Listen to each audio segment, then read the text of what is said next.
Hello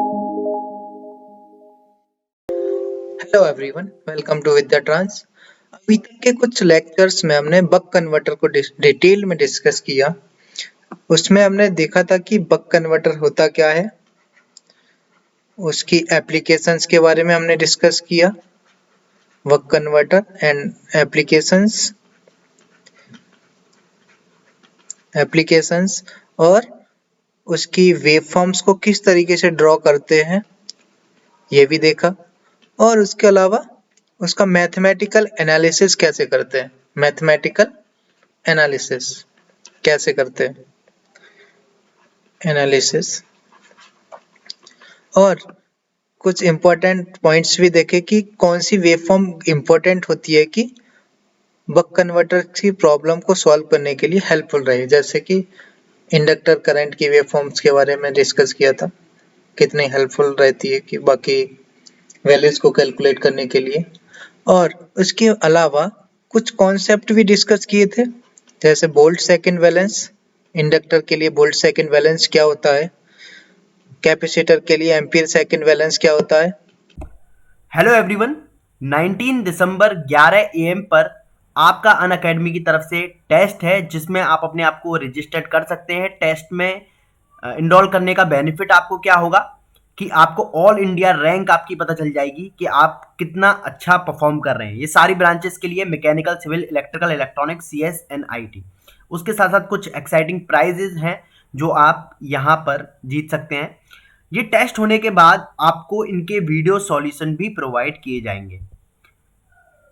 आप अन academy के mock test में भी अपने आप को रजिस्टर्ड कर सकते हैं। ये 19 दिसंबर संडे को 3 PM पे आपका होगा, तो आप कर सकते हैं इसको। मैं आपको इन सभी की लिंक डिस्क्रिप्शन में दे दूंगा। ये अन अकेडमी कुछ ऑफर्स हैं जिसमें आपको 12 मंथ का अगर आप सब्सक्रिप्शन लेते हैं तो आपको एक्स्ट्रा 2 मंथ सब्सक्रिप्शन आपको मिलेगा, और अगर आप 24 मंथ का सब्सक्रिप्शन लेते हैं तो आपको एक्स्ट्रा 4 मंथ का सब्सक्रिप्शन मिलेगा। अगर ये बैलेंस ना हो तो क्या प्रॉब्लम आती है, जैसे इंडक्टर केस में वोल्ट सेकंड बैलेंस अगर ना हो तो क्या दिक्कत आती है। सेम एम्पीयर सेकंड बैलेंस अगर ना हो कैपेसिटर के केस में तब क्या प्रॉब्लम आती है, ये सब डिस्कस किया था डिटेल में। और ड्राइव भी किया था क्यों ये वैलिड रहता है। और इसके अलावा कुछ एक और कॉन्सेप्ट देखा था कि अगर चार्ज्ड इंडक्टर है, अगर वो सडनली ओपन सर्किट हो जाए तो सर्किट में क्या प्रॉब्लम आती है। ये था बक कन्वर्टर से रिलेटेड। और इसके अलावा ये भी स्टडी स्टेट क्या होता है, और इंडक्टर करंट जीरो से स्टार्ट होकर कैसे स्टडी स्टेट में पहुंचता है, यानी यहाँ से कैसे स्टार्ट होके कुछ देर बाद इस तरीके की वेवफॉर्म आती है, यानी एक स्टडी स्टेट की वेवफॉर्म बनती है। और स्टडी स्टेट क्या होता है ये सब हमने डिटेल में डिस्कस किया था। और इंडक्टर का रिपल करंट कैसे कैलकुलेट करते हैं, उसके क्या क्या पैरामीटर्स पे डिपेंड करता है, ये सब डिस्कस किया था। अब बात करते हैं बूस्ट कन्वर्टर या स्टेप अप कन्वर्टर के बारे में। देखिए, जब अगर हमारे पास अवेलेबल वोल्टेज VD है, हमारी रिक्वायरमेंट क्या थी, लो वोल्टेज VD से हमें कम चाहिए, यानी यहाँ से अगर मान लो 12 वोल्ट है, हमें रिक्वायरमेंट थी कि 5 वोल्ट, तो हमने यूज किया बक कन्वर्टर। लेकिन जब अगर हमारे पास 5 वोल्ट हो और हमारी रिक्वायरमेंट हो हाई, यानी 12 वोल्ट, एज ए एग्जाम्पल समझ लेते हैं कि 5 वोल्ट अवेलेबल है या 5 वोल्ट की कोई बैटरी है, तो उससे हमें रिक्वायरमेंट है 12 वोल्ट। तो उसको बूस्ट कन्वर्टर की हेल्प से स्टेप अप करते हैं, और इसलिए उसको स्टेप अप कन्वर्टर भी बोलते हैं। बूस्ट करते हैं यानी लो वोल्टेज से हाई वोल्टेज में बूस्ट कर रहे हैं। जैसे अगर सर्किट देखें, बक कन्वर्टर का सर्किट क्या था, इस तरीके से यहाँ पे स्विच था, यहाँ पे डायोड लगा था, यहाँ इंडक्टर था। यानी लोड साइड इंडक्टर लगाया था। और स्विच क्या कर रहा था कि इस वोल्टेज सोर्स को यानी सप्लाई को कनेक्ट या डिस्कनेक्ट कर रहा था। अब इस वाले सर्किट में क्या कुछ चेंज करेंगे हम इस तरीके से, ऐसे रोटेट करें, ये वाला स्विच इधर आ जाएगा, डायोड को इधर कर देंगे और ये इंडक्टर इधर आ जाएगा। तो ये होता है बूस्ट कन्वर्टर, यानी ये टोपोलॉजी। टोपोलॉजी का मतलब होता है कि जो कंपोनेंट्स हैं किस तरीके से कनेक्टेड है, उसको टोपोलॉजी बोलते हैं। इसको बक टोपोलॉजी बोलते हैं, इसको बूस्ट टोपोलॉजी। यहाँ पे इंडक्टर इनपुट साइड आ गया, यहाँ पे ये स्विच आ गया और ये इसके बाद यहाँ डायोड आ गया, कैपेसिटर, फिल्टर कैपेसिटर, यहाँ लोड। ये था, ये है हमारा बूस्ट कन्वर्टर। यहाँ BD L, ये स्विच हुआ, यहाँ D और ये C और R लोड। तो ये है बक कन्वर्टर।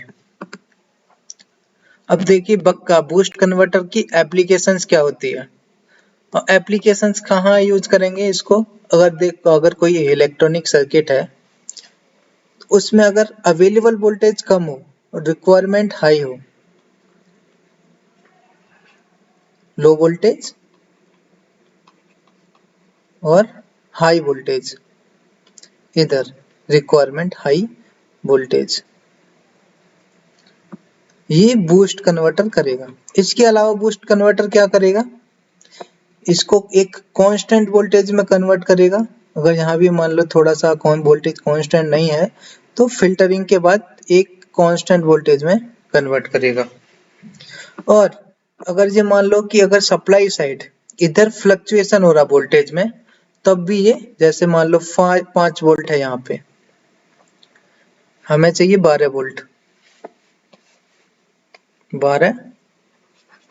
5 से 12 वोल्ट चाहिए। तो अगर मान लो यहाँ कैसे किसी भी प्रॉब्लम की वजह से 4 वोल्ट हो गया, तो बूस्ट कन्वर्टर की हेल्प से इसको हम कांस्टेंट भी, इसको 12 वोल्ट में ही कांस्टेंट रख सकते हैं कंट्रोल करके। तो ऐसा कुछ एप्लीकेशंस होती हैं, यहाँ पे थोड़ा सा भी अगर वोल्टेज में फ्लक्चुएशन होता है तो प्रॉब्लम कर जाती है। तो इसलिए तो क्या हुआ, बूस्ट कन्वर्टर क्या क्या करता है, लो वोल्टेज को वेरिएबल,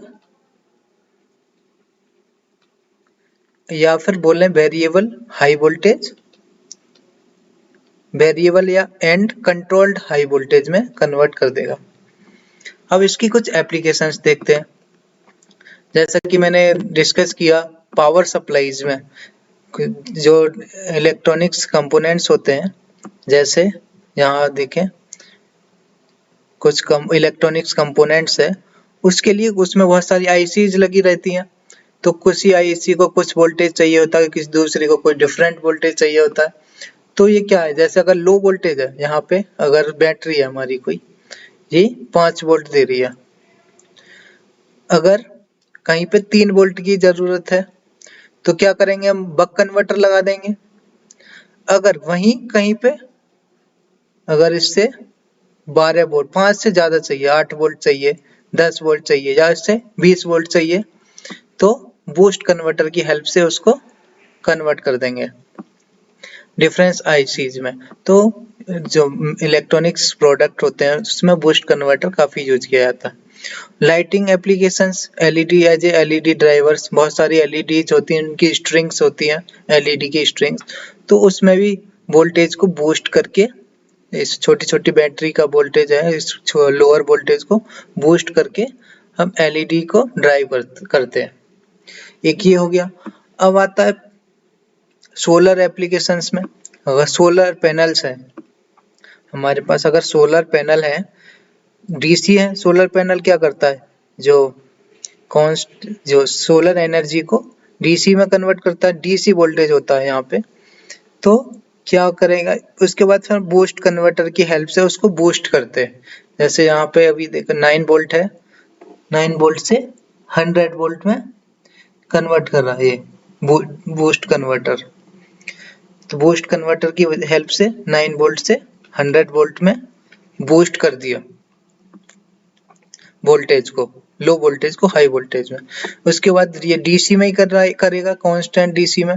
उसके बाद फिर इन्वर्टर की हेल्प से हम यहाँ फिल्टर के बाद लोड को दे देंगे एसी में कन्वर्ट करके। एसी लोड है क्योंकि मोटर जो इंडक्शन मोटर है एसी से ही चलेगी इसके, तो इसके लिए बूस्ट कन्वर्टर यहाँ भी यूज करते हैं। सोलर पैनल के वोल्टेज को बूस्ट करने के लिए बूस्ट कन्वर्टर यूज करते हैं। अब एक इम्पोर्टेंट, इसका एक और इम्पोर्टेंट एप्लीकेशन है पावर फैक्टर करेक्शन। अगर जैसे कि एसी मेंस को हम रेक्टिफाइड करके किसी एप्लीकेशन में यूज करना चाहते हैं तो बूस्ट कन्वर्टर की हेल्प से हम उसको पावर फैक्टर, जैसे नॉर्मली क्या होता है जो ये जो पैसिव फिल्टर्स होते हैं केवल इंडक्टर और कैपेसिटर्स, तो ये कम्प्लीटली पावर फैक्टर को करेक्ट नहीं कर पाते और हार्मोनिक्स को भी रिड्यूस नहीं कर पाते।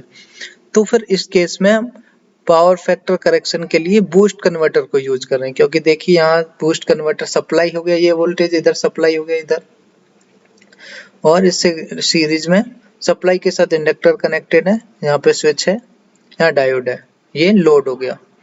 तो उसके लिए हम बूस्ट कन्वर्टर को यूज करता है। जैसे इस तरीके की एप्लीकेशन इलेक्ट्रिक व्हीकल चार्जर्स के लिए भी यूज होती है, तो वहां भी बूस्ट कन्वर्टर यूज होता है।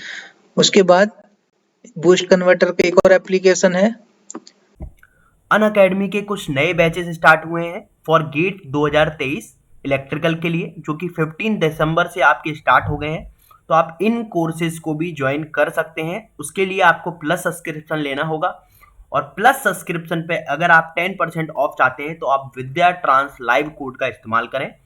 सेम ईसीई के लिए भी आपके बैचेस स्टार्ट हो गए हैं, तो आप इनको भी ज्वाइन कर सकते हैं। आपको सेम कोड यूज करना है, विद्या ट्रांस लाइव। इंडिया की टॉप फैकल्टी अनअकैडमी में पढ़ा रही है, तो आप इनका बेनिफिट ले सकते हैं। सेम आपके कुछ नए बैचेस स्टार्ट हो रहे हैं, उनकी डिटेल आप देख पा रहे होंगे। 15 दिसंबर से आपके CSIT मैकेनिकल, सिविल, इलेक्ट्रिकल और EC के बैचेस स्टार्ट हो गए हैं। तो आपका कोई फ्रेंड भी है जो अनअकैडमी का सब्सक्रिप्शन लेना चाहता है, तो उसको आप बता सकते हो कि आप अगर विद्या ट्रांस लाइव कोड का इस्तेमाल करोगे तो आपको 10% ऑफ मिलेगा। Thank you very much. Induction heating में जैसे देखेंगे ये इंडक्शन हीटर है, तो ये मेन से किस तरीके से सप्लाई इस इंडक्शन हीटिंग के लिए जा रही है, किस तरीके से हम सप्लाई कर रहे हैं इसके लिए। तो यहाँ पहले रेक्टिफाइड कर रहे हैं, सिंगल फेज एसी को रेक्टिफाइड मतलब डीसी में कन्वर्ट किया। उसके बाद फिर यहाँ देखो ये है बूस्ट कन्वर्टर। इस देखने में ऐसा लगेगा कि बूस्ट कन्वर्टर की तरह नहीं लग रहा, लेकिन ये क्या है, पैरेलल कनेक्टेड है two phase interleave boost power factor correction. Main काम पावर फैक्टर करेक्शन का यहाँ भी है, लेकिन ये क्या कर रहे हैं, दो पैरेलल में कनेक्ट किए हैं, क्योंकि हाई पावर रिक्वायरमेंट के लिए इसको दो करंट में डिवाइड कर देते हैं। यहाँ से जो टोटल करंट है दो पार्ट में डिवाइड कर देते हैं, इसलिए ये हाई पावर एप्लीकेशन के लिए यूज होता है। ये भी पावर फैक्टर करेक्शन के लिए है, किस केस में, इंडक्शन हीटिंग में। और भी डिफरेंट एप्लीकेशंस होती हैं जहाँ भी अगर हाई अवेलेबल वोल्टेज लो है तो वहाँ यूज होता है। जैसे अगर देखें ये है हमारा बूस्ट कन्वर्टर, आप देखेंगे कि बूस्ट कन्वर्टर तो इतना सा था, इंडक्टर था, एक केवल स्विच था, लेकिन ये एक इंडक्टर तो ये हो गया, कैपेसिटर बहुत कई सारे हैं, हो सकता है पैरेलल में कनेक्टेड हो, इनपुट साइड में भी फिल्टर यूज करते हैं। तो इससे क्या होगा, और जब बेटर परफॉर्मेंस के लिए, बेटर कंट्रोल वोल्टेज के लिए दो कैपेसिटर लगा दिए हैं पैरेलल में, जैसे कैपेसिटर की वैल्यू बढ़ जाएगी। और जैसे ये स्विच लगा था उसको अगर हीट होगा स्विच, अगर इससे करंट फ्लो होगा उसके लिए हीट सिंक लगा दिया। तो कंट्रोलिंग के लिए बहुत सारी चीजें हैं। तो ये बूस्ट कन्वर्टर की एक पीसीबी है, पीसीबी बोलते हैं, प्रिंटेड सर्किट बोर्ड, ये पीसीबी है। तो नेक्स्ट कुछ लेक्चर्स में हम बूस्ट कन्वर्टर का एनालिसिस करेंगे किस तरीके से वेव फॉर्म ड्रॉ करते हैं, किस तरीके उसका मैथमेटिकल फॉर्मूला कैसे ड्राइव होते हैं, और कुछ प्रॉब्लम भी सॉल्व करेंगे। Thank you.